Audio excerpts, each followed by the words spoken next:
Namaste, I am Ellie Orion, spiritual mentor. In this video, you will find out how to recognize if you have a soul contract or a karmic debt with someone.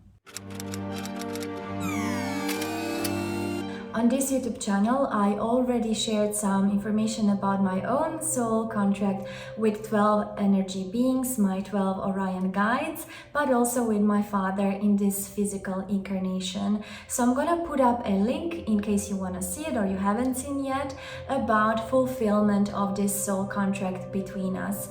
So yes, it is possible that not only you have soul contracts with people in your physical life, we also agree upon contracts with beings in higher realms, which of course makes this topic very layered.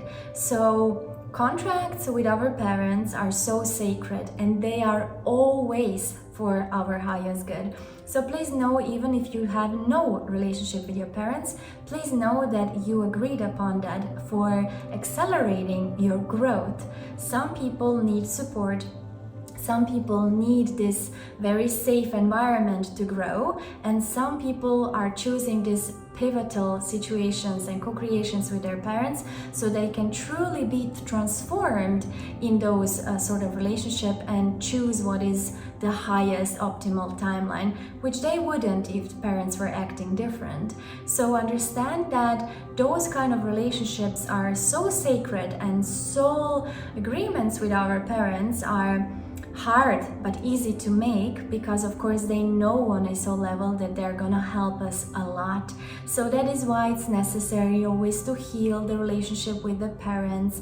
And when I speak to my clients, when I do some energy scans, it's so beautiful to see that even when parents are on the other side, I sometimes connect and I give messages of understanding that the connection, the soul contract between the parent and a child is truly never ending, because we choose these souls with a specific purpose. Sometimes people feel that they're being victims in their soul contracts, and if they are going through very, very bad periods or they have some sort of toxic relationships, some people may think, oh no, this is a horrible soul contract and I have to suffer in order to grow. But that is actually not correct. Anytime when you are feeling these toxic issues coming up in any sort of relationship, especially it's a case with intimate relationships. Often when I talk to my clients and they say they're in a relationship with someone and they say, oh, I just feel I cannot get out. I don't feel it's time yet, so I'm gonna stay. So they know they should quit the relationship, abandon it, but they just can't. And that is how you recognize that your intimate partner is a karmic bond and not soul agreement or soul contract. Soul contract is always created with intention for your highest good, so your growth. Even if parents appear to be manipulative or their behavior is very off-putting for you from the earthly perspective, they are still triggering you into your own expansion and they're allowing you to grow. But sometimes in relationships, in intimate relationships, people might feel this toxic energy, or they might feel some sort of like very strong pull. But they understand that the relationship is not optimal, they understand it's manipulative, they understand the victimhood of it, but they still can't get out of it. That is not soul contract, that is karmic bond. So sometimes how you recognize that you're in that sort of relationship? I recognize it because, of course, when I work with my clients, sometimes they say, I just feel this relationship is destroying me. I hate it, but there is something in it. I just cannot pull away. I need to stay here. I feel it's not finished. That is a first sign that you are with a karmic bond partner, because karmic bond finds you. Karmic energy finds you, and you're constantly, even when you change partners, the faces are changing, but the situation stays the same. That is why often people who tend to have toxic relationships they tend to constantly choose those kind of partners. It's not a day before coming to Earth agreed upon, I'm going to choose 25 toxic partners who are gonna manipulate me and abuse me. No, they just chose to get over this karmic debt, and then they're being attracted by situations and people who can help them to do so. So sometimes when you are in a very bad relationship or bad working place, or something is co-creating in a way that you're being triggered and you understand you're being manipulated and abused and it's not optimal for you, it is your opportunity to get over the karma and understand that you can always, in those sort of environments, you can be the one who says, okay, I'm going to create a new environment for myself. I'm going to tap into my own worth. I'm going to define healthy boundaries, because sometimes it's important to remind people you cannot learn to be loved by someone who cannot love you, or you cannot learn how to feel worthy in a working environment if the person is just not giving you that. They're not gonna start treating you different. But sometimes karmic bonds are so potent because they inspire us not to stay there, but they inspire us to understand, oh, this is not working for me. I have to change the situation. What are my boundaries? How do I get out of here? I need to feel my own worth. And that is when we get out of the karmic bonds. So that's how they basically evaporate out of our lives. Because until we feel the inner worth, until we feel how do we want to live our lives, we're constantly gonna spin in circles with those partners, or as I said, working partners or colleagues, doesn't matter what kind of relationships. It's always going to repeat until you define for yourself how do you want to be treated. When we talk about soul contracts, it's a bit different, because sometimes people think that soul contracts are signed and that is the holy grail, nothing can be changed, and it's our destiny. It's true that there are specifics that we agree upon, but we can never truly know all the specifics about our soul contracts. Even for me, when I'm tapping into my own akashic records and I'm trying to figure out what kind of information I can obtain, I can never obtain all the layers of information. And it's beautiful to understand. Sometimes people ask me this question because I can tap into Akasha and I can download informations and I see energy. Do I know, or do I download information when I am in intimate relationships? And the answer is no, because even when I work with clients, I can download information for them because it's for the highest good, and information always comes through what is for the highest good.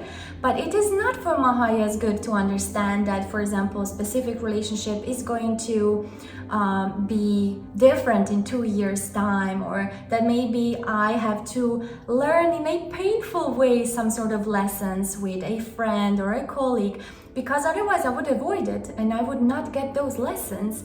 And that is why I love that even though I can connect with a specific soul contract information, when it's about me and my intimate relationships, like everyone, I go through it all, because that's why I came to planet Earth, and there is no one who is basically avoiding specific unpleasant experiences, because those kind of experiences are the reason why we came here.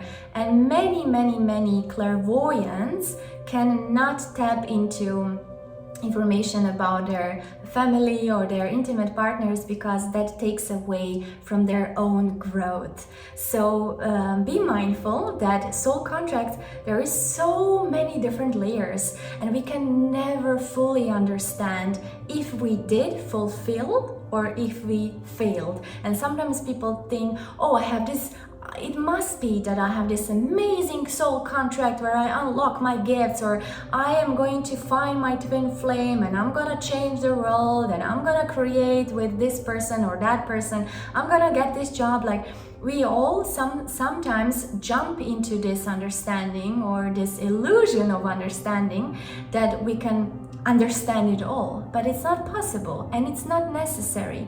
So please do not feel down if, for example, some sort of opportunities for you go away, or you break up with someone, or sometimes people say, oh, I have this unsuccessful marriage behind me.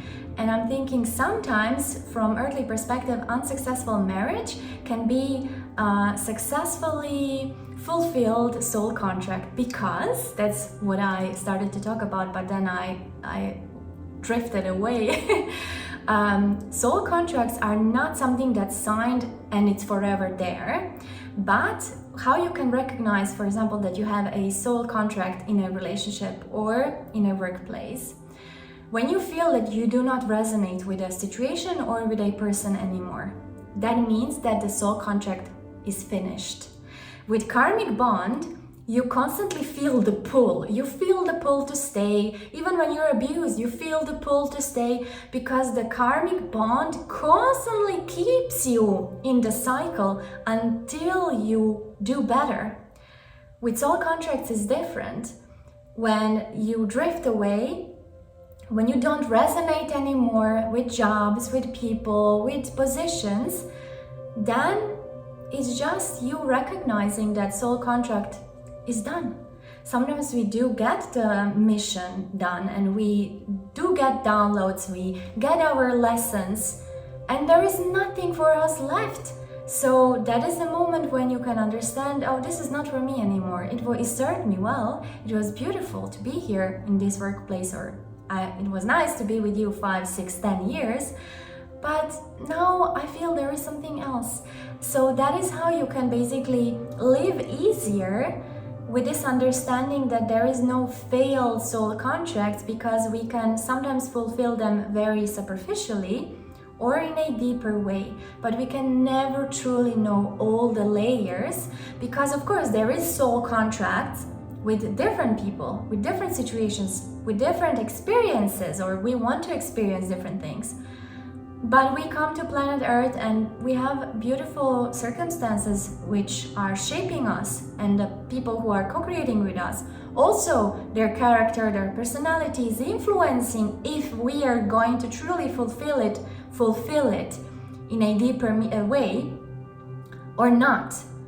So that actually frees us, because soul contract is not something that is constant. We can always, with our free will, and that is why soul contracts are made in that way, we have our free will, we do expand, we do learn. So sometimes soul contracts are just done. And even if you feel, for example, if you are working somewhere and you just feel you're done with it, you just can't anymore, you're not quitting, you just feel you do not resonate with the position anymore. The same way in intimate relationships.